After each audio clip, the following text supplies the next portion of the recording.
کسی بھی بیمار کو دیکھ کر ایک دعا نبی علیہ السلام نے سکھائی ہے، وہ پڑھ لیں تو وہ بیماری بندے کو جب تک وہ زندہ رہتا ہے نہیں لگتی، لیکن دعا یقین سے پڑھیں اور اللہ پر توکل اور بھروسے کے ساتھ وہ پڑھیں۔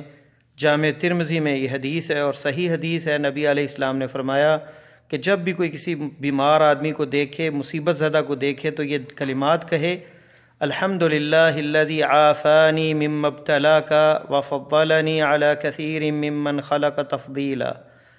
الحمد للہ، ساری تعریفیں اللہ کے لیے ہیں، الذی عافانی، جس نے مجھے عافیت دی، مما ابتلاک بہ، جس چیز کے ساتھ تجھے آزمایا ہے، وفضلنی علی کثیر ممن خلق تفضیلا، اور مجھے اپنی مخلوق جن کو پیدا کیا ان بہت سے لوگوں پر فضیلت عطا کی۔ یہ کلمات کہیں تو حدیث کے لفظ ہیں کہ وہ بیماری، وہ مصیبت اسے نہیں لگے گی جب تک وہ زندہ رہے گا۔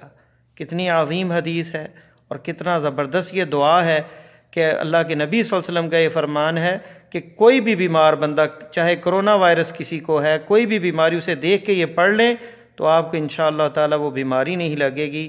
یہ بڑی عظیم دعا ہے، الحمد للہ الذی عافانی مما ابتلاک وفضلنی علی کثیر ممن خلق تفضیلا۔ السلام علیکم ورحمۃ اللہ وبرکاتہ۔